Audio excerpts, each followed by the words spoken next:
Jibril ni fram rom mi ale de mani la sasa nyum fo be talal Barnatare mari ba jam farina number commande 7184446 Star GSM communication fane bulo dun somanda kibaro nyin kotole kama mam fanna men na wala mobile wa fo bula be bul me yalon ke ba wafikan smartphone o sifa ete yallo men da soniata abetiata be bulu ba wafikan Star GSM felale taboko traffic light obe damen talindi marché to OJ Johnson be Westfield mona men obe damen birika mala bo station to la dinkral banyon dal belto al futima ali mobile o so men betiata da fanan soniata bake ka kodoki anin ka soro banko nyin ka bundami yalon ko wolle wane ate la service o tariata la na ya fana warto mu yaye moni transfer ila dinkral ba janjandim banko dula beto njaba kunda base birika ma ba busumbala la men taboko to bako te banta ba tujaram la dinkral be ñun dal beldo ebe bantala banko le kay la fa ko do kila nan Gambia wala ebe banko kan jela fa ko do kila karakote ngola yaay mani transfer la service o use ñuna tariyata la na ya fana warta bake OIC Gambia wolle be jama be ko mandi kan tumo mi yalon ko tili seydam ma woltuta produnia banko yene danko Gambia ma nyama OIC Gambia be banko dingol be ko mandi kan ka fo al kafu ma nganyim be on ke ñon tango dande wodrobe mol wakilin da kalinda nangol sen yandi nga dinkral fanan sen yandi ngi jankunde Gambia mo banko le mel donta ado nin ciosanu al nga kafu OIC Gambia ba nganyim be on nyin ke ñon tango ti dunia nin Gambia toita ngoni mbekela me karotil nani anentil lulu nyango Gambia banko kan ke kano General Enterprise wolen lati mi yalon ko wolen jaman laban silin kende banata mi yalon ko wolen PVC wata prof silin PS wall panel also double PC marble sheet 3D panel bebul mi yalon ko bebe wa fi kan dal men soniata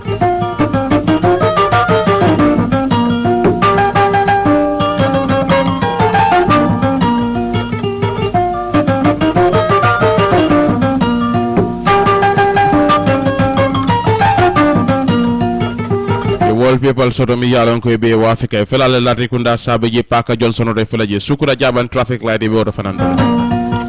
alaykum andira number 2897731 2897731 2457286 2457286 2485981 2485981 3730962 3730962 Keje glass and aluminium wolen dulati mi yalon ko walla ka wafiro ke aluminium bunda kendol nim palantiro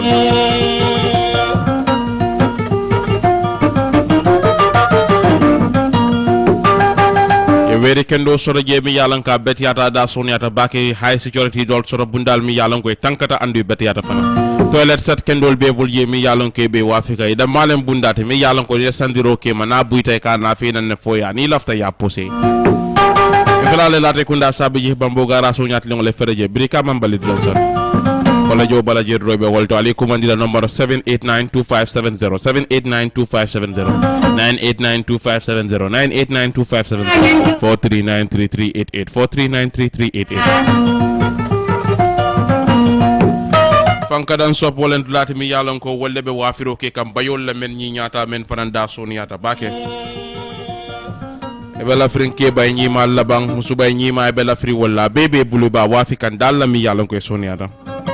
wulo rol be bulje mi yalon ko be wafikan atanyen dinkra ñinto fanan be ke bayol soro mi yalon ko mudras bayol le men patano soro bala wol bebe bulje felale ne ma Johnson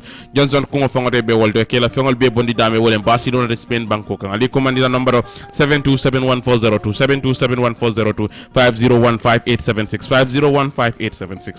Budes furnitures wolen dulati mi yalon ko wolle be wafiro ke kallaran kende bal nen siran kendol la botol be bul mi yalon ke be wafikan atanyen dinkra ñito matilal be bulu e men wafika sirambal bebul mi yalon ko be wafikan dining table le o fanam bebul ba wafikan center table nyimal bebul je reception tual bi je mi yalon ko be wafikan sirango mem betiata ada sunata la rango mi yalon ko nyinyata ani bungo kan nyarandi fengo menna abe bebul ba wafikan ke be bondi dame wolen toki banko kan dandu la fengol da soniata fanam bake Buruka soni andiro ke mole laran seconde siran sengola banko nyinka sa entenga kamunda part pe medika wotala joro do mandinke bulu atanyen la nyido sirawni laran soto kole ya kuita sot la joro la karole felale Mariama Kunda Johnson ali commandira number 589221 589221 70708427070842 3928526 kibaro ñing abinal nan kerewan la community radio membe badi bu talan kono to fara fenya la community radio kibaro bi nan je talan saba taxi fm membe basse kibaro bi nan je talan saba bansan na community radio kibaro bi nan je ñewate kile kibaro ñum fana binal na whatsapp group ol be kono Gambia all news ki nga fam ñu sankala marande trutani whatsapp group jamal kibaro bi nan ñu dal be ka fo ya baraka bake katina la kuma kan wonya ka jam fa ñing kibar kilo ngoy saji be no kin tv la youtube channel o ñen tolel wolu men kanaka kibaro di yalla wala malla dindi maldi Ebrima Jarra Lamin Sanyang ya baraka bake mel benno maka 94.7 lamarabe dawda brinkatom fokoyna kalten tu kal jay ngal bismillah bi fana kibarol to men kanale lulo ni ñi wato sita talantang anin kilim ngatra jam fo talantan ni fulaka kibaro di yalla ni mandinga kawla ka bondi banko kibar kaytol bala anin telefon la kibarol be mol be tentu la ke jey milalan ko kela wato bule ka kafuma ani jamabi jewol fanan kana la moy nindel preta banko kanjani banko e bandala mba fule be ko ya baraka be tentu la be ijayla ninnata nka kibar ko le folo di alla bidum albe ñille mo la kibar to Gambian speak ahead of OIC summit e ko Gambianol diamuta to momen nga ñaati lin be mbala mi yalan ko ka fay ko OIC summit membe kala banko kanjan atemela ibe mune fokan albamo la bi kibarol to fana albamo la kiti bon e kawndi ko ke fula bije ye samba kasola folo to momen na yetumi ko e musole so murola de to momen na e ko ay barama jawla muso nyinkan bar kiti bon ko ye remind wala mu ye samba mile 2 folo den ku bati lonna jumalem nyin kewolti ye musu jumale so albamo la bi kibarol to fana albamo la polisolu ye mo ares mi alan ko subita walla e ko atele bulobe mo fato mi alan ko wala kera Gambia kunun walla kunun ko jumalem nyinti ani ya fa nyaadi albamo la bi kibarol to fana albamo la prison na nyaton ko mi alan ko wala mu director membe prison service adi amuda ko la mi alon ko wolum al halodi walla mul mi ko wolle man kendia e katra nyaadi prison walla prison kam simfalata walla koto nyaton ko nyindi amuta de mo mena tumiro dol findita ila karola bara e kay ko senen led ate mune fo albamo la bi kibarol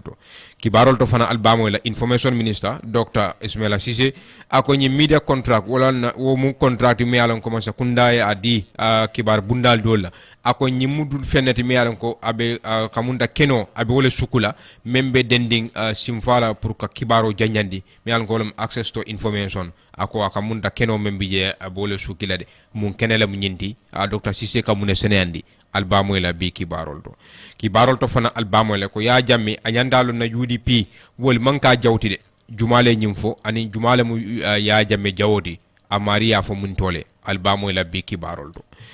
to fana albamo la ko senegalel ye special military flight wala mu sodero la kulinti la mi alan ko ya wulinda kamma e ko ya nafe Gambia de to momenna senegalais dingul dol bulata accident do kono mi alan ko be economic sodero le kono mo klin niwtu daje ila sodero kono dol bi je wol baramata bari ko ye kulinti la kinande mi alan ko ya kerekera kamale pour mi alan ko wolle baramata ani mem fata pour ka samba Senegal juma muntumalo nyinkeda ani jumale bantaje albamo la bi kibarol to nying anin kibar jama albole mo la sainten kata fo talantan anin fula Lamin Sanyang Ebrima Jarra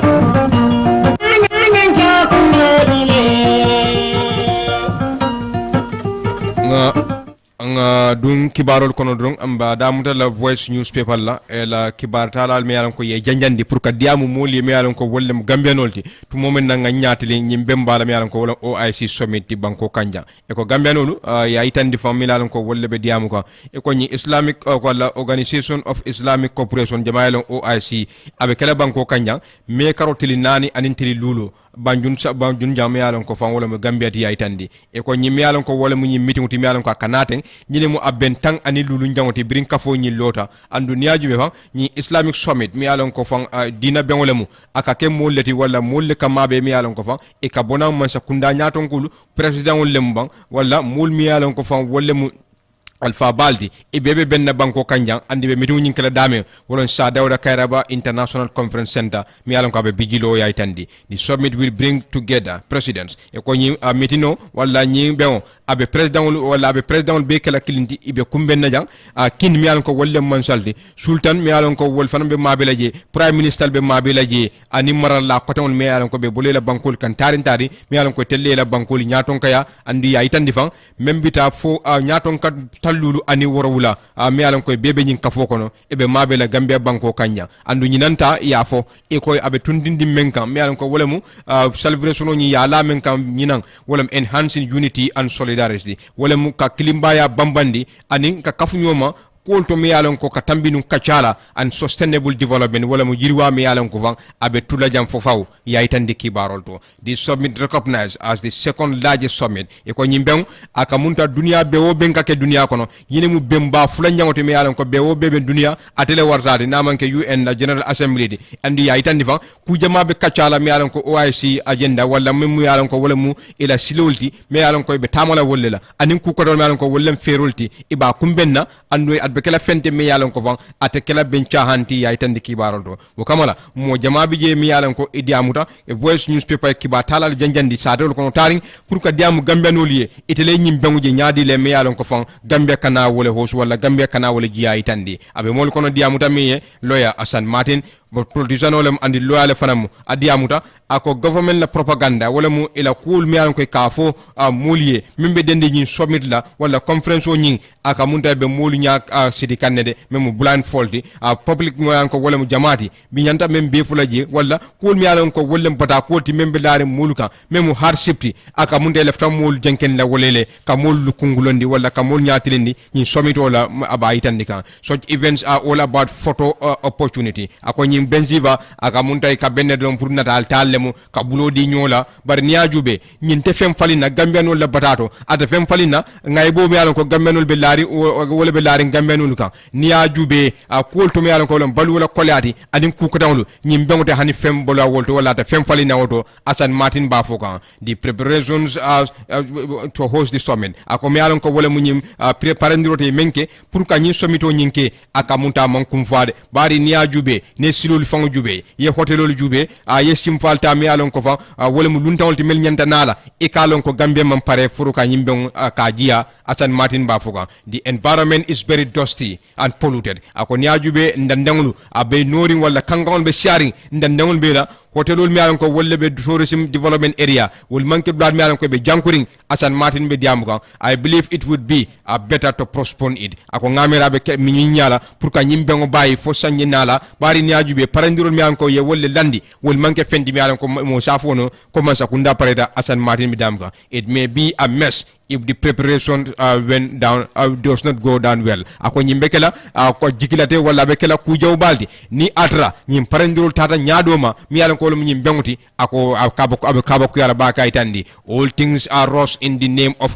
hosting OIC ako fefe yake ya korototo kele wala ya korondoto kele mi alon ko be dende nyim bengula bari ya fam 2026 be kala electoral ti nyim banko kanja ando atemela nyim president membe siring ibo bondila je president dokije watinna fay be korondori pour bengo seke nyim president nyala ya itandi kibaro do bay lo mi alon ka defan ndiamuta taskid revolomati costa rule itandi ako pour ka OIC ka jiya nyim banko kanja ako kukuma balamde ako bar man sekunda aka munta ku jama biye yewol felde soko ninata infrastructure la karola memu lori fon la karola man sekunda jenkere wala daytande the OIC road construction is not as good one ako niajube nyin siloli mendela amanke sila kendede bari niajube ye fly over me ko ye woleke ol yundum ma fangola wo fon manyana tarla je bari ay bata ku jama la wo mulukan mi alon ko wolle be je femma sabu fo ya do ku nyamen taski drevo fana be diamu kan set nyang mi alon ko ada fana ikibatala diamu da ada fana ye itan divan ako ania jube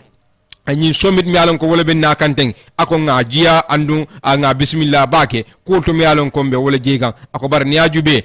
business so mi alon ko wala musafaro la karola ay wo afek nyim banko kanede ay tandi mariama ba mi alon ko atamu bidikati woldi kibatala diamu da fana ye ako yeyin silol men doku ten silol kantari ayetel la safaro ay lanjurle de ay amurundi koma bari yela bidikol bondi jele andi ye samba dulale to dula mi yalon ka men nyinya andu ka tu ares la dron ni tara silol kanke ares wo mu fendi mi yalon ka itel tora ba kay tandi the OIC coming to the Gambia is good but a lot of us have cried ako OIC kana banko kanya ako abetiata ako bari tel mo jama bi jibe kumbo kande femma sabu fo la safaro lanjurta nyame bari nyaaji be fa imandula kende soto be wafiro kala dame mariama babe diamu kan anda kontenta kay tandi ako alhalo membe keri walla kedel e ka ila alhalo la bulo men kono o manke bulu kende de ibe ares la bada ibe bulalla tu pikopol kono ibe sambala ay be dunda de be findina jana ye ares ye bulandi pikopol kono ako diminna wartade mariam baba foka this is the place where I got my enemies ako nyinam dulati mi alon kon tekanna balu suru dame nkanna dimbal baluni dame anna dinnu la karambunjo ika wosita ni niku yala mi mariama ba Ebrima seka mi alon ko driver le mate fanandi ki ba tala dia mutai ako yetel la gara so bondi daming ani ina tel samba dame wo metel febode bari niya jube fan ako ikadali men sotula juliala karola men mutani nati motolu asai ka fowol bela itandi he explained that they used to have several trips ako watola e ka trip jamal le soto bar sai tel be dame wati doli se sifotilo be boy adrafa han trip kilima soto no Ebrima seka fana be diamuka Mohammed Kante mi alon ko National Assembly member le mati Busumbala constituency ako OIC ka starane wala ka sabadi bankoga ako manta be ngolemu andum fana abi yitandir kala Gambia la nyinyala anin Gambia nolu ila akamunta ila kendeya anin na adol be bambandi nyaming anin fana abe wafrikala na diplomatic ties wala banku nim banku te materia aba wafila dunia kono Mohammed Kante ba foga so he said such an event will undoubtedly boost the country's foreign exchange ako nyimben sifa ako sikatige akamunta banku nim banku tema wala Gambia ni bantala banku tema badia membije abo wafila bake abo mu fendiwan ko manta bewlo Mohammed ba foga in addition ate yalla faji aitandi ako bari 50 km rule mi an ko wolle lota den ali nyin 20 km rule mi an ko fida rule solo mi sate kono silolu ako mu wiri wa ku balde ni ata be banta ko nyanta kala nyame bari ni ajuwe fan akamunta nyi silaba la mu bata wala ay silaba nyin mi alon ko katara biziri nyame abe talar kala wala aitandi ako bari ku jamale tulaje mi alon ko ima wulke janni nyi sobin bekela Mohammed Kante ba foka Abdou Sawo mi alon ko fan medical practitioner wala atakamunda ka mamang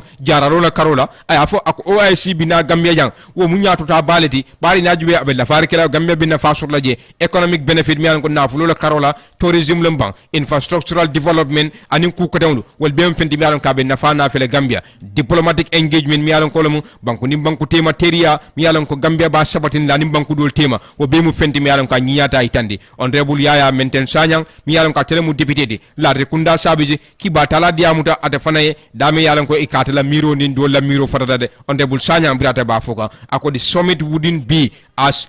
impactful as expected ako ni summit moliye yilla kabe men na fele Gambia ate o na fele de soko safaro la karola economy la karola banko kanja itandi it is very unfortunate the OIC will not have any major impact ako ni mumanta be mbalialdi bari ni OIC summit ate yiriba bana fela wala falindir bana fele Gambia ko moliye yilla nyame fema sabu akamunta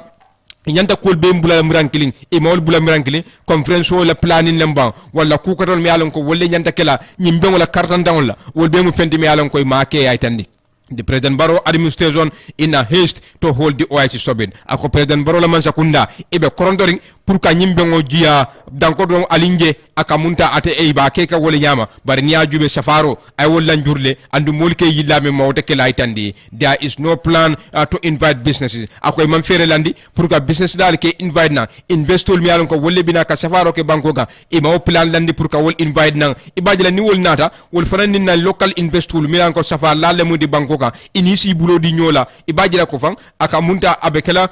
nafa fulalti nyir sen nafa soron del fanan sen nafa soro isina yela safarol ke nyim banko kanya akubaro be mantra ke kan aitandi Musa Abbas Sidi Jawara mi aran ka fana mu Gambia dingoldi mi aran ka be sabade America banko ka economies wala mu ngade afana savero kala Facebook aitandi van akude ay mam 5-star hotel mi yalan ko mawole lo pour ñu summit kono mi yalan ka nyanta kele make akobe Gambia fundi la kujama la itandi how many youths would have been employed ako funding ke jolle bi je mi yalan ko nyanta do ko kala je bari man na hotel lo nyamo jama bi je ni yalan ni hotel lo Gambia din jama su do ko ke ako Senegal jube mi yalan ko ni wolle mun nani nyoldi bribe ñi jiyala ye sirul dadale ye hotel fulal lo mi yalan ko kende mali bari Senegal din jolle do ko soro je Senegal la infrastructure fali falinta bake bari Gambia koronto da bake mi yalan koy mam pare folo ya foy faye ko tel paredale a tre mam pare kanyin summit host ya yitandi anyin ani mojama mi yalan ko be diam rek batala e kibaro ñi jam fata bake bar dol bije wol ko Gambia mam parede wala mo dol bije wol ko ñi mbukala yiri wa ku baladi Gambia la karola ñi summit hanbi ka tenten kibaru la diamu Demba Ali Jawo me yalan ko veteran journalist len former minister of information communication infrastructure na yala telephone ta drum ngado ndi kibaro kon ebe live King FM radio 94.7 on rew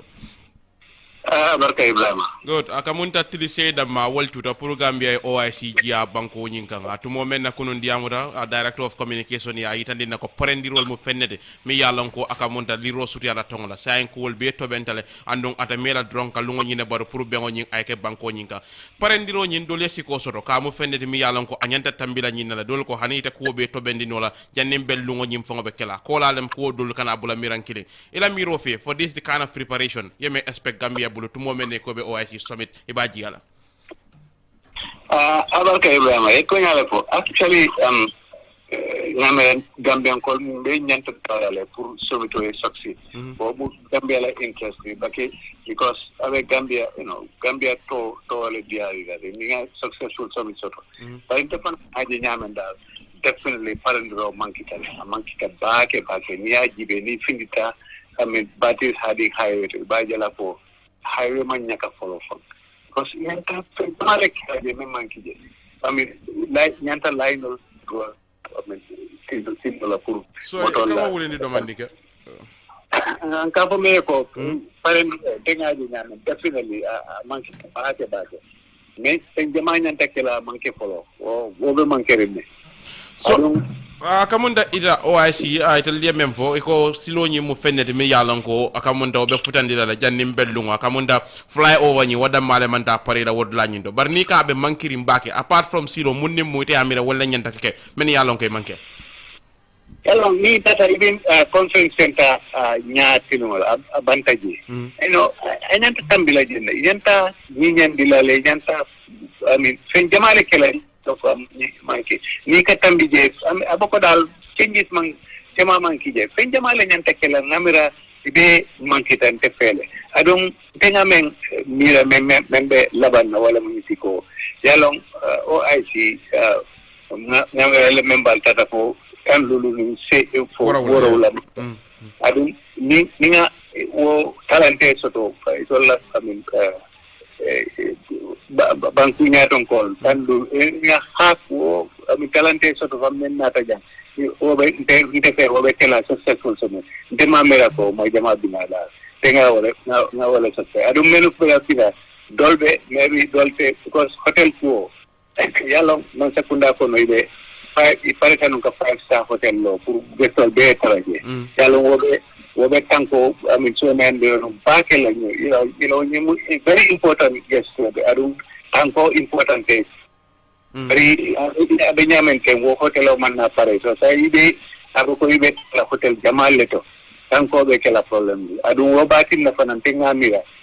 dol bi je ne yalon ko ñako na am jam wol bita stela Senegal le kala bola je kana somito aten nga espeka be ko le we kala namera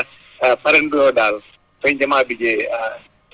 so what the issue of kuomembe den nim parendiro la karola we shouldn't be talking about that here now wa parendiro la alhalo nyi mantata ka nyanda ka diamu wala jang benyin tembe men tumo men na sinya fula wala saba Gambia ba bay kan bengo nyim bugate ni ya fo ya wa sawundi koy mampare say akamunda nyinan sinya fula tabita la me yalan ka nyanda kala wala amanke so muna ite fi mune parendiro nyim muta kaje ko the kind of preparation sura men na makeno. Well, maybe I think Kodot. Yalong, Kenyan Summit Sifa, I spent it about it. I thought Jamal Jininka. Maybe Gambia Mawo Kodo Soto. I don't, it all Nilata Menube Mapella, maybe Walla Kodo Fanan. Ala ila Mapelo Mafuta Juna, Waranto Amana, I sent to Nala Yami. But even for the first time, look at, see, I demanding for contact. Moya expect ko time by now o wata la be so be pare kala sai sam das wal ne batu kalu tangal be ne batu o man pare man na ke nya saya bo ko dal Gambia be dami imalla fi furka postpone so ya fi dal dan ko bon abatan kunna dal wala be ke but definitely se jamale man ko wala ko inyanta tan lo yo man traje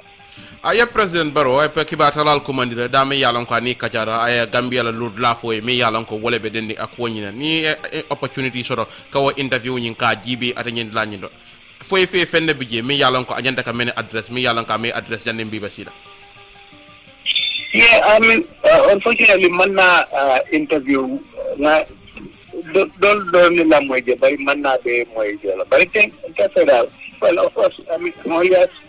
expect to be in Sifale because at the federal, at the Masakunda Paratale, but it will be some telephone. Federal monkey tapare also. I don't more important tobacco. You know, of course, especially your 5-star hotel. You know, behind your more jikim diko 5-star hotel. You know, ko luntamal bejanta jila. O manake. It be you know ko wo business man bejanta 5-star hotel. Na mo ko abe court abe court bila. Wo sifa dal. You know, so federal na takela wo manke definitely wo federal wo molbea o kalamtala.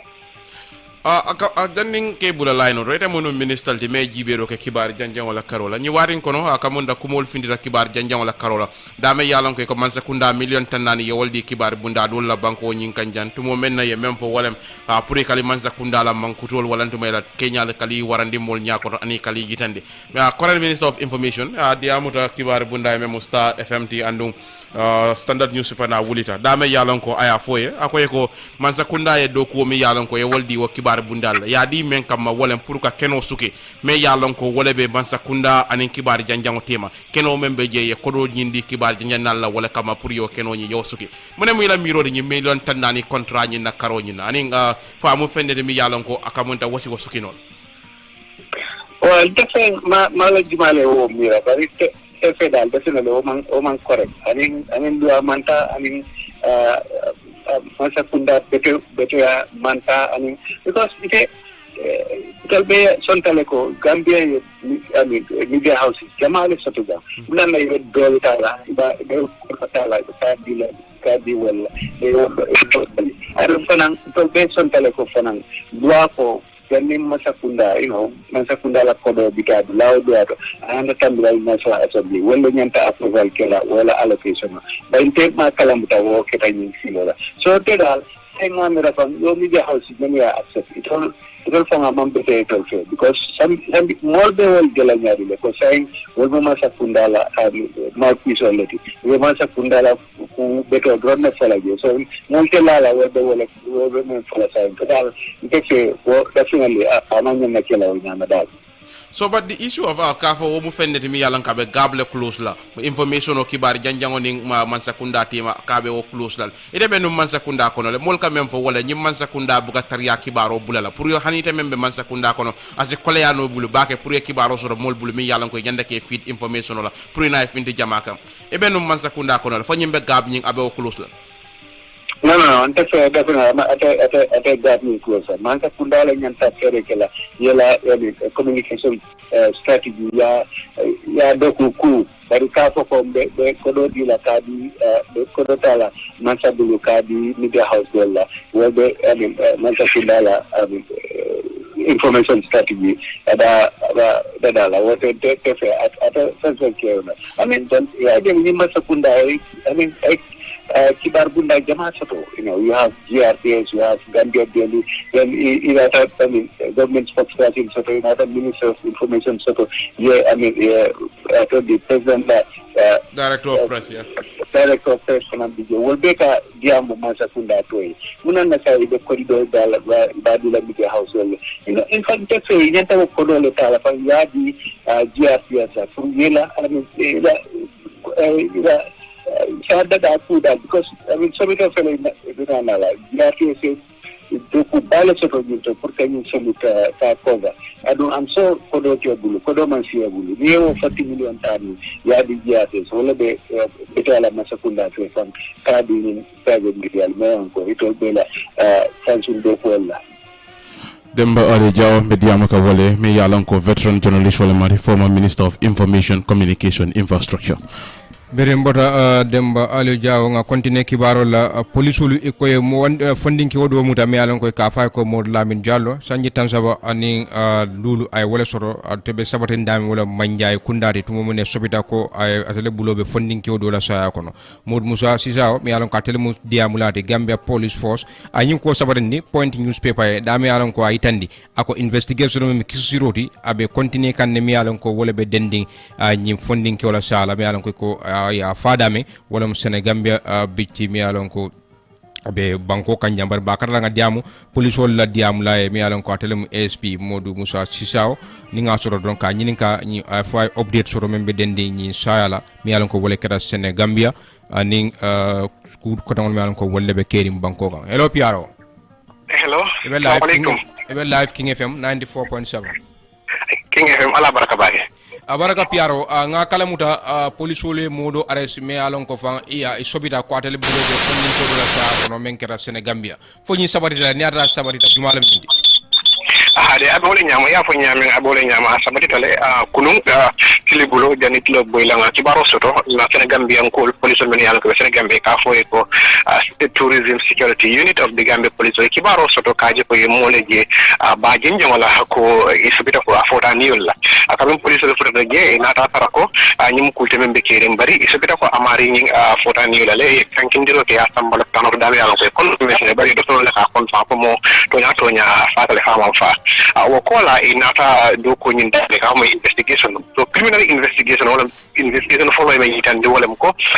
e kesison nata yitande le ko nyimu molti men yalon ko akamunta andi mo le dun tanyola baydi nyi mome yalon ko police nata muta kaje ko nyina mo ikafame ko alleged suspect me yalon ko jikita ko wole nyi marifa akata muti me yalon ko ada fa ya fo mo ne ko ada ni mati dun tanyola le kabi dun tanyola fa kapare inata ke moti yalon ko yikelata o kelo kono le manata nyi mari so murola kamunta fa wakata muti me yalon ko ikafame ko sorta confessal badi ni investigation be kire ikafanna mo mele jibe ka fa confess program anda wala wono fo police wali ki barol ta be tenten ya la nyo kam baydi nin ko hadama de me yalon ko ay mole fa ni mo puti me yalon ko ikafame ko capital offense le so kamala wala tin police wali la watul be ta kan kaje ko fense me yalon ko wala nyanta investigation ko no pour ka investigate ko pol be la nyama o kamala investigation na ta ke fo inata ni muta kana finan police kunna ina kachata ay kibari ko volta ta nyame ngani dintanyola le wokono la anata ke muti me yalon ko anata nyin mo barma kala barma wala nata ke sababu ti me ko ala taya nyinda ada fa ke muti me yalon ko ay police wol kale ke kenken de fo da me yalon ko nyin so me yalon ko fo mu dole mbon fo suru fe on me yalon ko ay nyinta aya so wala la ka itande le ka fo me ko moda weapon police kata muti me yalon ko yol be soto nyin temben na ka bokununda abe to nyin temben da so akamunda be ke ndong e be wonde ka fon kan faxo le ka fon kan isaje kissing stick senti me yalon ko isa samono lu anya tini wala by the police la do ko nga kamuta nyame wala first and most important wala kaje ko life and properties are safe banim fura dingira da me yalon ko life and properties man safe no fo ku keta kuti me yalon ko comme ni situation ko no mo fota ni wala sa investigation o ke kaje ko investigation o ke kaje ko pro nyari nyum ko kre nyari la pour isaje ko ni ata inata mosro me manyake pour ya samba investigate ya samba lwa nyati wala be kirin ten to nga kala mura di disis mi alon ko ye wala fa kibaro finda ka to momenti wala seni jajusi ka abota buru futle fo alieni identify le ban wala ani ata la identify ale dead body nyin kenya dile ali adi abadi wala fan sabe tan kundal dole nyama mbe fama la wati men nyin kibaro sot la nyin fanna la wati men na wolem ko baydi ni ku keta mul jama ja khati mul le nyala wala mul le ka kala muta wala baydi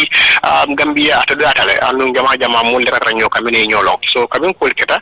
mul na ta yi tendre ko nyine keta so police tara gunda la ka jibe jumalem nyinti ana keta nyaade la on kono la mul na rasoto me yalon ko ya suti e ka fayne ito ka kuma dito men nawlong ekoti ko mi yalon ndongol jama ka fu fula soto wala men siata wote jama yalon ni wolela ina ta sute pinin ekoti andum eko ato ba famu e bota men fula ten sainte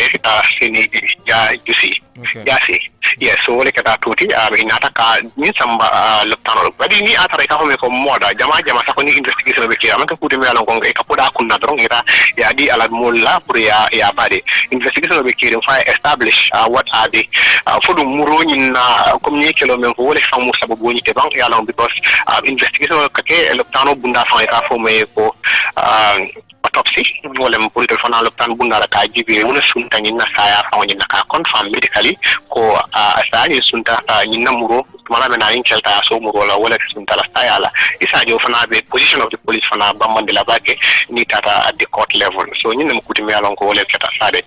piaro ngalo be korontori bar janimbe bulala ni natale to momen na fang amamme fanan ye muso do fa sukuta dame yalon ko fa ko ya trala bon kono ya fa so fa wala ko be nyaadi faale mo arrest le bang wala ali afindini kito nyaatu la men ben ni inshallah ha fana be wala nyama fana kete kestime ya lonko salo ko la do yima lungo danaka somanda juno le nyim baro keta bara kurumba danaka flere keta nyola danaka wala mdu fana men keta abukoti abukoy kede fa woto gana ye muso le fa muso nyi ala tamul mako kabri investigation keta akunda inata mo mutame ya lonko wala fana nyi manyake wala mko fenko de ka fo me Mohammed Susoko aketa mutime ya lonko ay police yole muta andata fana keta mutime ya lonko baydi sa ate bo nyama man ko kam ko de ko ni ko bundi ama sona yade ni mo ni o bunde don jama mo son ka suti baro wala ta fa ke mutime ya lonko fa ngata ki fa fo ade ma fo no police le bari sa fo no tiri wala ko moye o fana si mu ngol kam kanyine fo ko kuma ta baake o bla kuma ta baake mo kana kuriya ke sakana na kontene ngike ikamuti se be bade wala mi iti wala mi to ko re ko tole akuma ta baake pour ngatane silo la silo menti wala mi iti kuma kan so me yalon ko it has interest of the national security pour ya futande bundal la min mo ko police bundal la so wakata kuti me yalon ko tabe investigation kata de fana ke mutu me yalon ka fana son tale ka fu me ko confess tale so wo investigation o be kiri ne bare be lo la min to science and thing I cannot confirm to you ko for forward tale to courts but jama an ka hakil to baake ni nata moda kata mo capital offense lete ya fahamne ni mo nata ko ni ne ketan tele nga nyinke atalaw kuma kan ma ate wala fo investigation o yake folo ka senende ko fat famale o keba ka to momem bo lola ba fa kon tanga karifa wala tanga faro ke ikaw mo jibele akor so baydi ni atalo ke memba kun no man ko kuti melon ko a cha hanole o kam mala wala na police ol bukata just at face value ko ngani ne ke wala ni hani de ka investigate le ajibi fa ya be bang ya be sabatinde ko ni ne keta den to men projet ko di court la ni fa ko di aytande ko la ko wati kala lun kare karle fata ando investigation o kitale na taje ko kare den to jikita ko wala karifa okay piaro briefly janim be bulala nyimbe larin sa do le kam yalon ka keta nyim banko kanjang andi wucol bu ka jam fanyola ay kare so muro la wala keltale nyofa wala ikreten ne nyofa alla ki zero to at your level police mune be sab ka muna na nyimbe oko kan always banko kanjang hanyum kudi melon ko adniaji be a jahalo warta bake andun to nyale ma ay mor wori bake la asa security is concerned ka tun to la document wala ka tankaro ke wala kumara that's the first step wala ka je ko kana ke men manyana ke la kuma ta bakele bari men fo dem bayde akakele ke sisiro ke tale bari ki ka fa nyamen ne molla ika fa me opinion as a result of mbikiri nga ko siro kan banko kan wari tambida in the recent past that there has been an increase in crime and mayo sabuna youthful kono nga ko siro ke ka fa me ko focus lem bang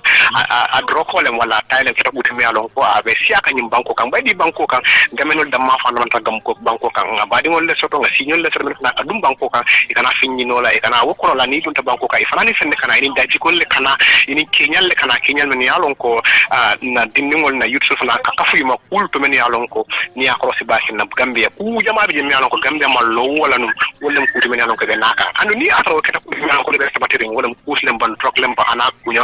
woto nyim ku men ngalo ne drop ate dunta dawda ka kasaro ke kama si bole ke kado men ka drop ma ate kasero fere me yalon ko na ku sita la nyanta ka soda sila o sida tano hani ata mo fale dan ko don ata sulata men na e o soto so aka munta nyin be mu kullete men yalon anu jama ni ta kate ma dron e ka boy no to ko te fambul o kamale sita ku ke men yalon ko moya to hadama do te mi no lala iso ke foyde ba kalam tala wato ba raw ko nyin abote ku na bude ku ne sina kalam ko yala fan tan nyine ke jama ke to wala nyama so jikkole do fannala wala miro bo fannala but comme at the moment there is no scientific research me yalon ko is conducted to ascertain ko to nya wala laren but comme crossiro kamala ka je ko nyimu kuti me yalon ka be sharing drop la fanna be sharing banko ka kamala Gambia police function e matu drop law enforcement da mabul e fane bunda yala operation e ka ko me ko operation fight against push mu kuti me yalon ko ya inaugure o ya initiate jam pour ka je ko isi wol fana enforce baydi nin ko drop le ngatu drop law enforcement bula abaka da wala ala effect ni ala effect at the end of the day crime men kana to fana batan de police kunda bay di ni dro ko ma wala e kana bul mulle kan e ka mulle suina e ka mulle lipa e ka mulle fewon leta crime kana kafu wala tin nan do fana ma to wol damam murta bari ndikita ko jikolem ndikita ko nyimu ko temi alon ko afana contribute tabakele to crime me alon ka be shar nyim banko kan surtout mo fala fanal abaraka Piaro, thank you very much for your time.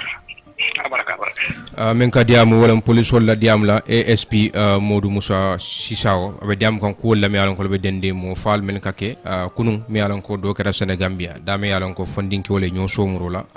men sunta do la sa sababola hon be katenten kibaro la ex journalist to register political party Omar Ba wala sa standard newspaper Ousmane Diallo me yalan ko kibar di dale madi King FM nundo ka mum wolti mi yalan ko ya fode ka lafta ka patiyollo mi yalan ka to momente wala Gambia People's Liberation Party tumo mi yalon ko Diallo ayala kaydol samba Independent Electoral Commission bunda men ka jibero ke carte fola karola kala hamo yitende ka lafta ka fansum political party yollondi banko ka yayitende e ko Ousmane Diallo abode dame wolan somti combo isa West Coast region mi yalon ko wolan brika matundo jinkandi andu wonyama fa a graduate dame wolan GT MIT yayitende e kay do ko ke nun commando Taranga FM andu wonyama fa ay carte fol jibe mi yalon ko wala kete Gambia anin Senegal yayitende Diallo e ka mo molti mi yalon ko aya fode kay hamo soto pour kala party yo ka register ndu nara party yo register 2026 song abe kala motum yalan ka be lola carte fo nyina tumo mi yalan ka ko Gambia be sila kunte moldo andu wonyama sulo be jede pour kaje momo yela lodlata janim betarre la yayitande akon yajibe 2026 song abe kala la comme 2016 adami yalan ko ni Gambia la al halol jibe kada ko wol nyenta kala bayri tumo mi yalan ka ko banko nyin abe dinon kanede ata yayitande wonyama fang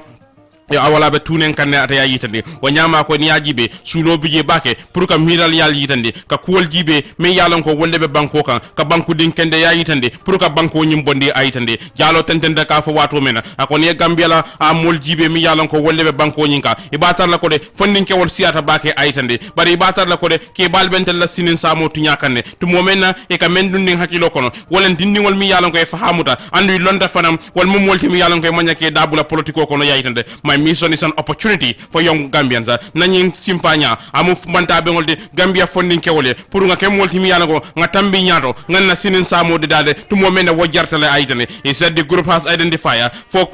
priorities akon yajibe etal molti mi yalango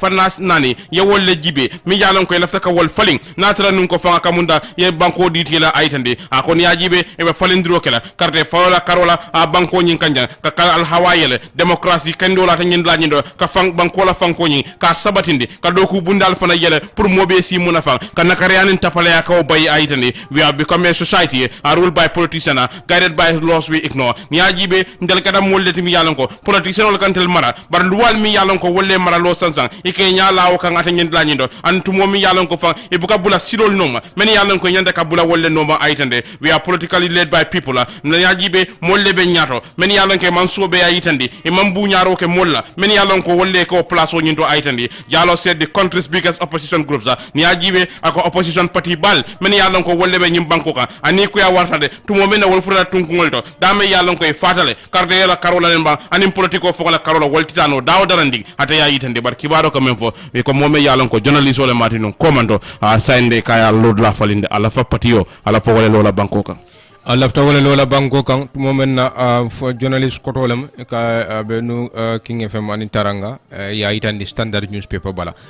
continue kibaro le ko Gambia man sakunda dame yalan ko ya confirm wala ya sabatindi ko de silo kan accident ro kere me yalan ko road accident me yalan ko aketa talata lungle april karoti mu ani saba 2024 talang fula na tambita wala talang fula tambita minute talulu ani lulola andu melbe o accident o kono wala economic sojarol men be banko kanya bari Senegal contingent sol le mialon ko wolbe sabatri ndame wolon foñi commandi yaytande kibaro do contingents of 10 Senegalese soldiers e ko ñi mialon ko wolle ñi kafol dimendo siloka Senegal sojari tang wolle be moto kono mialon ko bo kam foñi kata ker ayub boda sado to mialon ko abe Gambian Senegal tema itara official duties la bari melbe siloka men tara fo moto saba ya itande kibarado unfortunately at kiyang wudeba e ko manta be mbaliya nata ben imaje tu mom ne frata sare do me ka fay ko kiyang abe wudebale dami yalan ko moto labang membe koma wonata bula accident o kono mi yalan ko sojar kilim fota niyola mo kono sojar kono to biye mi yalan ko wole baramo soto ya itande kibarado whilst the body of the deceased was taken to the mortuary ye fure ni mi yalan ko sojar kilim ni mem fata ye o fure ta ya samba fure bunto mi yalan ko wole be banjun pour kata la kaytol dada mo katol mi yalan ko wol baramata watola ina de samba buyam la loptano to ya itande kibaroto ina display of solidarity to momenna ye akamunta kafnyo ya itandi ye simfa tarinta mi yalan ko Senegal man sakunda ina ra special military flight mi yalan ko sojar kulintila e men krekera kama mi yalan ko registration number 6W TTE Atlanta wala ajita Banjul International Airport wo lunkilingu fangola talan konondo wala talan sey sutola talan sey tambira minitang anin lulu pour ka nyim molta mi yalan ko wolle baramosoro ke samba principal level 1 hospital mi yalan ka be Dakar le yaitande kibarodo tonight another military flight is scheduled to arrive e ko bi sutola sojar kulintila do ibe yilla kan kabe jila banko kanjang dami yalan ko mo koton wala mo furo mi yalan ko wala mo sojar kilu nyinde mem banta ibo frantala ba sambala Senegal mi yalan ko fan dami yalan ko jelemu dulatu mi yalan ko wala mo sojarol nyinti Gambia man sakunda ya yitandi kuma kanto mi yalan ko ye woli tandi Gambia man sakunda ya yitandi fan e ko nyin simfa mi yalan ko ye wala Senegal e wala tate way badiya bamban sunkur badi yitandi badiya membe Gambia ani Senegal tema mu fente mi yalan ko fan abe bambandin andi wato wadi ikata lori nyofele ko lamme yalon ko wolle be dending e be nyi wada kilum fanantala pour sojaro mi yalon ko wolle nyi tuta je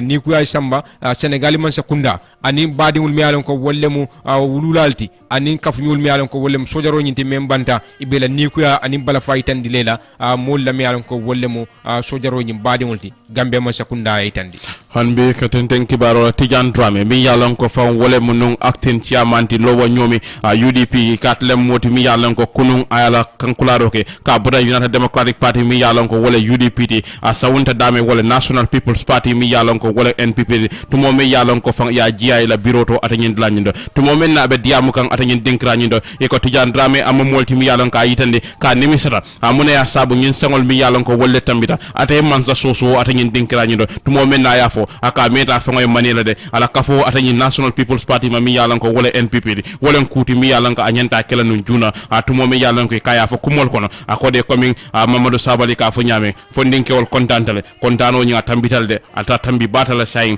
e ka tayo fo non tumo men na abe diamu kan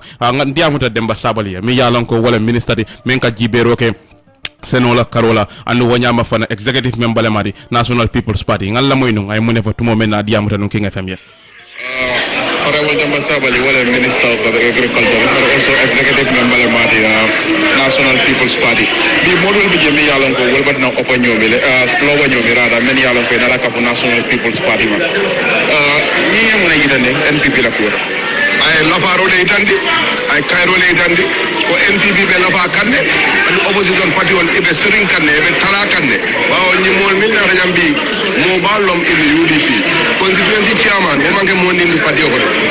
mobilize Omanke Mondi, the second moment youth all mobilize. Momi Marada youth on the sports, one youth on the Nyoborimala, will be able UDP Kana NPP, when they did the NPP Belava Kane, His Excellency President Barrow, Alanyato Gayakang. 2026 abe seal candidate akamunda mo Jamal biye me yalon ko ya yidan ko ni aji be bata na President Barrow is no more popular in the country considering what is happening to me yalon ko wala be ke amanda reja banko jinga man ko come 2026 iba bonni la sembo mune mu la jiko mune da jikini ko President Barrow will be elected again e kam ngel de moy ka ko President Barrow man popular wol mu opposition mo lebi be la do ko wala opposition ya la do ko mu dia mo lebi you see in politics a ruling party and the opposition, it will be now basic. Ruling party is different. It will let do. They can perform. It's a coup. So President Barrow, Darja Balia, it will wish it only for them. One don't the MPV, and we are connected to the grassroots politics. Now alone member Fokam Bankuka, Dolialo Nico, President Barrow Darjo, Alafatale, the Mantalaje, Bandung Mola Nabi, one testimony. But this is not something which is cooked. But Niajibe, you have 2 elections. Miyalongo welcome. These are clear parameters. Miyalongo will use no Atanian Dulanindo, Carrefal Kedamiano opposition on popular vote Signafula. Is that not a determinant to show that for the president everything is going down? No. Yalon Niajube, Gambian view of presidential election and the view of parliamentary and local government election abuka clear. Gambian Jama man sawari local election olla. But in la determination for presidential election is very, very great. Near ton voter in the presidential election. We are nearly 89% of the Gambian registered voters. Only capital five. Local government election, they are less than 50%. Morman Pindi and Melman Pindi mostly is that is our voter base, and it's because they don't take local election very seriously. But I'll tell you this: last meet the people talk, 2023 meet the people talk. You were here, you saw the crowd that came out. So if they are Nibera more than and let me tell you this: you didn't call the handicapping election time. In the crowd, Baroman Darjambe Ganyale, but Kabrin Kartokera, he beat them over 200,000 votes. I would so Melut New Fokam, Baroman Darja, it only be a Manuel Fokam and the new Nenella. But if 2026 is His Excellency President Baro, Moma will in the UDP and Party Dolevo, a Bebola Kose Mudo. One person Gambia online platform you quote in one of your posts that you said for many along for well and one piece. Most of them will be along for Kalawilla or whatsoever, many will move on the wallet. I see President Baro, whatever Daniela. Probably you are independent, but probably there's internal rankling within your party. Allah party more market and killing, and you are referring to some members of your party. Allah party doing what Oliver Walla, many along for in a haste to succeed the president. Who are really exactly referring to? No, actually there is no internal wrangling in NPP. NPP is as united today as it was from day one. Don't have any internal issues sort of. And no party did for the member. But let me tell you, the bottom line is we have a uniting factor, and our uniting factor is His Excellency President Barrow, and our uniting factor is law for the country and law for our party. Who are the wannabes? The wannabes are, look, just election concluded in our neighboring countries. So there were a lot of youth people who are jumping. Well, let's do the youth A or youth B or youth C. For as if they want to be like past step or like copycats. So those were the ones I was referring to wannabes. But inside NPP, no Cairo and there is no wannabe in NPP. But of course, in your statement, we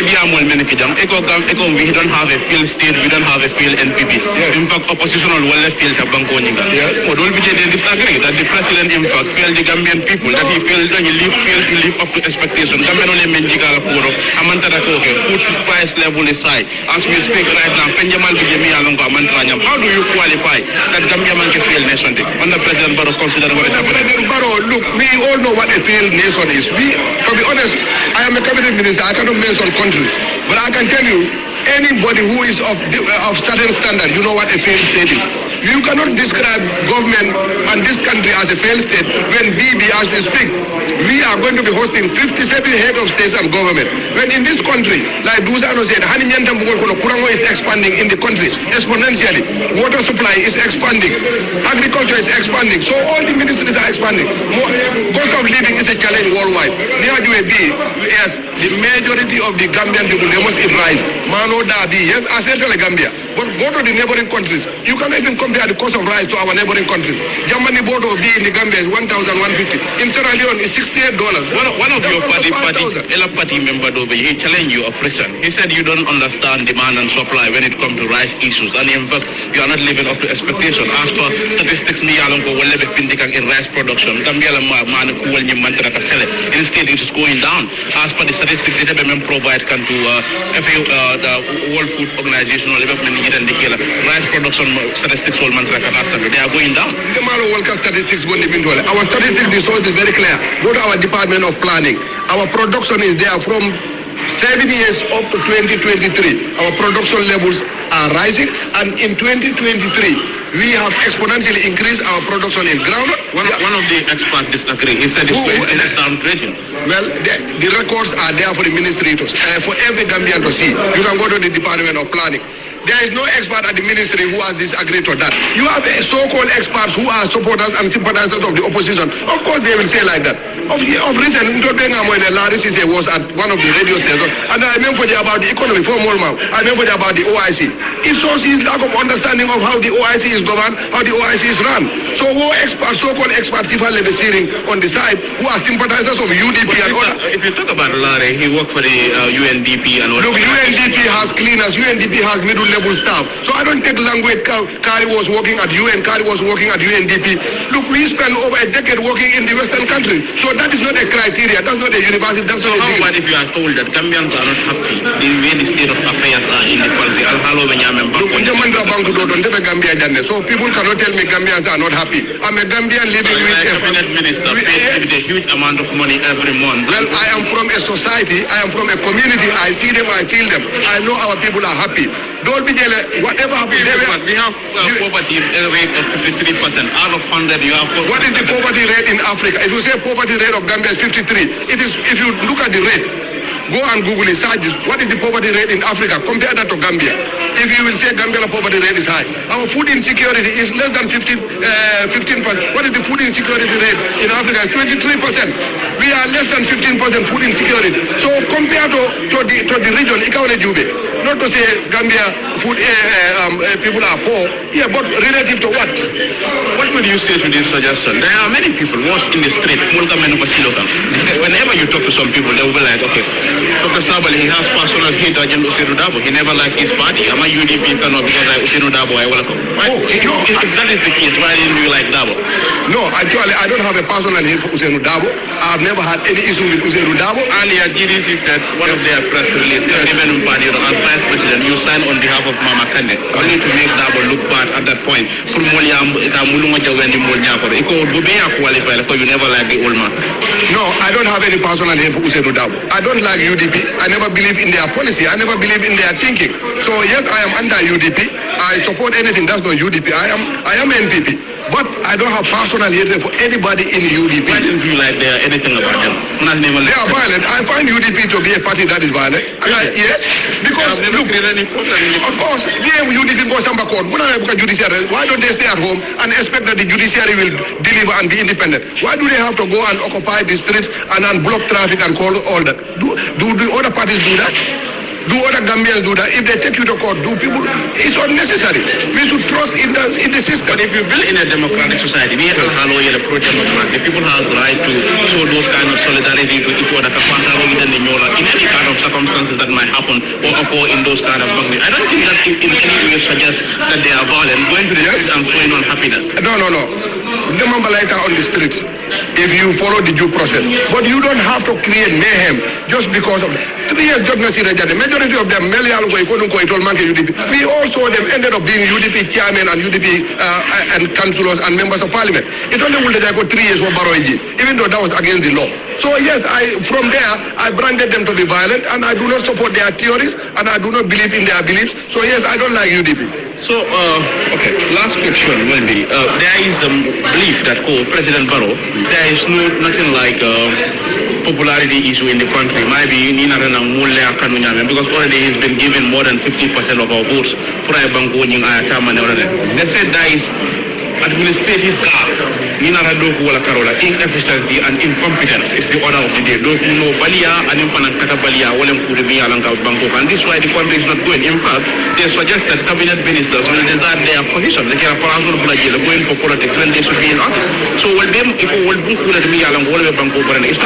it's ridiculous to say a cabinet minister funded our office at other political level. Let me tell you this. I'm a cabinet minister, I'm a politician. And look, politics is part of what we do. We deliver our work and there is nothing like inefficiency in the Barrow government. In fact, there is no sector that is not performing. So they are just using empty language.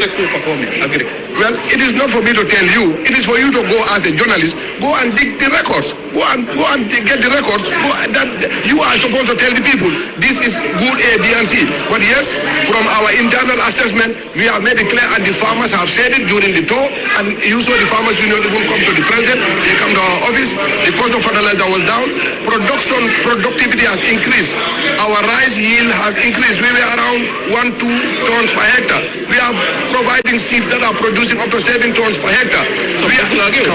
you went to National Assembly of recent, Senelal Lapodo Jotale and all those that, some people came up to say, no, the Lapodo Manjo, and up now, Manna Kodo Solo, despite Dr. saying the National Assembly that Kodo they do that. And I want to make this clear. Gambia government through GGC buka Tio sang from an individual farmer. Buka Tio sang mobile directly. Tio sang through a cooperative society. You see, let's say for example, if you have cooperative society in Lower Nyobi, the president of the cooperative society will like a Tio sang. So we buy from the cooperative society, and every peanut that has come to our custody, we have accounted for it and we have paid for it. If the cooperative society has a debt between him and the farmers, what we have advised the farmers is let them go after the cooperative society president or the cooperative society executive. But as a government, we do not owe any one single groundnut that has reached our depot and is not paid for. You promise food security by 2025. The parameters should be set by now. The Gambia will be food security will be secure by now. By the time Can you he said rice sufficient. Rice sufficiency. That is different from food security. Even if it is developed countries, rice sufficiency. Yes. Now let's assume rice sufficiency. Can you attain that? Considering we only have I would say 8 months to the end of the year. No, you cannot put what in my mind. You don't have any record where I said 2025. Our policy itself under the ministry, we said earliest is 2026 and the latest is 2030. This is the realistic target to have rational rice self-sufficiency in this country. Earliest 2026 and the latest acceptable is 2030. And this is what the records, if you can go and dig as far back as the first day I became minister, that's the record you will have. What will you tell them? Gambia dingol wale ngala fi Cairo killing. Alinga nyokadu, alinga lonko, His Excellency President Adama Barrow President of the B. So alinga mutafe for the interest of the Gambia. And Gambia so wolom nyimbangodi. And Nyimbanko Lontamena Wolom Cairo. The oppositions are forming coalition against him, and they said by 2026 he will be gone. Oppositional we cannot form a coalition with oppositional Damama Nyokanu. The oppositions are busy fighting each other. And one thing is there, oppositions like UDP need all menyato kaya wote kela. So it will not be a coalition because Gambia dingoli aloneko UDP Mansakunda Cairo Tesola Nyimbanko kan. So all the coalition kela miango UDP lebe tambila. How do you know? Well, because look, I am in the political field. I understand the view of the people. Because for UDP to lead, we all know that it's going to be a UDP government, and if it becomes a UDP government, there will be no peace in this country. Gambia not in Cairo, and Adama Barrow, Yelman de la Fenda. For UDP, there is agreement. They were a part of this government, and Gambians haven't seen that at some point. Well, UDP was part of the government, and we all saw the number of problems in there when they started to be in the government. Yeah,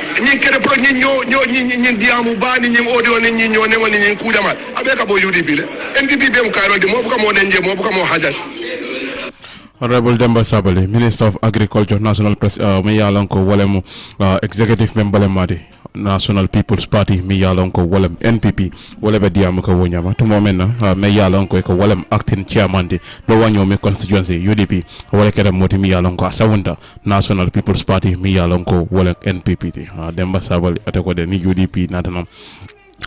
Nyaton kayala ako mo fennete mi yalon ko wolde kayro na fela bar kabiri nga nyinen kan kay wol benu man sekunda ko nolde kayro man tinyano ako nya hanide kabiri benu man sekunda ko wol benu je mi yalon ko i warata no mbake banko nyinga ajibe nunto anen sen ko wol be nyaadi ko ajube nunto anin sayin kolbe nyamen jannimbe kibarul kum fala ay tandi ko jamme te manke UDP kolu a manke e jawti ay ko kansulo mi alon ko wole be talindi sise wala ay tandi talindi not la kansulo mi alon ko be United Democratic Party le karamo sise ay tandi e ko kuma kam mi alon ko ayafo a mansia mol kono mi alon ko mo nyaton ko le muti UDP pour ko kuma sifal fo kay tandi ko ya jamme ate manke UDP kolu jawti nyim banko kan ko mol ka fo nyame ya itandi kansulo sise e kala nyi kuma kawna da to momen navan birate yalla faje ako jawol fon mi yalon ko wollebe ya jammela ako wol fon be APRC lede anata bulo chodi mol la mi yalon ko wolbe honorable speaker la kampoldo walla mi yalon ko wolle mu APRC kolti melbe lari honorable Fabakar Tombo njata kan ako wolle fon ya jamme jawolti karamo sise ya itandi e ko nyin fonding ko mi yalon ko kansulo le mati tan din south itandi bang akaba abulo chodi mol la mi yalon ko fam mel boko falmara jawm pa sise rambo jata ani moko dawdo ako niya jube wolle famu moti mi alan ko ye APRC use pour ce do ko soto no nyame NPP man sakunda kono ye nyala ya jamme kan ya jamme fay karala e nyinata ya jamme la andu ay tada e kafuda NPP ma pour ce do ko soto nyame andi wo be ye APRC le use itandi ana fin la faje ako jamme de ako santeng aka munta ya jamme be don nala julola adamman aka munta be kokum fesula aka munta damala ba fesula animal bije woli ya faile itandi life is funny jamme tot UDP are his biggest enemy ako aka munta baluwo be nyaado la mare ya jamme ya miranu UDP kolle ma a jawolti balate malon a fangola jawlu wo ba fango singo kotolle ako ya jamme fango jawo wo ba te fango le singo koto itandi on debul kansulo a sije ala kuma kan na da tumo minna dia mo siata ba ke nyo sababe kering a bilo do la mi yalon ko fan bilo membe silo walanna wala loi mi yalon ko ya samba député bula mi yalon ko wolbe silo dila pour que ya jamme anim mo ko don kitindi mi yalan koy bulono ta nyimbanko kanjang bari ko honorable karamo sije wala karamo sije ate ay tanda ko UDP manke ya jamme jawti de ya jamme malon nu ate amerno UDP le ma jawdi bara jawol ba fon singo ko tole mi yalan ko fa ye APRC use pour ce doko soto NPP par sainte ya jamme fon ya fayle sainte kamunta ya jamme be fefen takila a kunkilinale to de ay tandi interesting ako komanda UDP manke ya jamme jawdi ko jamme malon nu a jawol fon ba fon le singo ko donc wala ni jawo be singo ko it's not easy like that kamanda wato men tuta man siya ko take kankularol mi yalon ko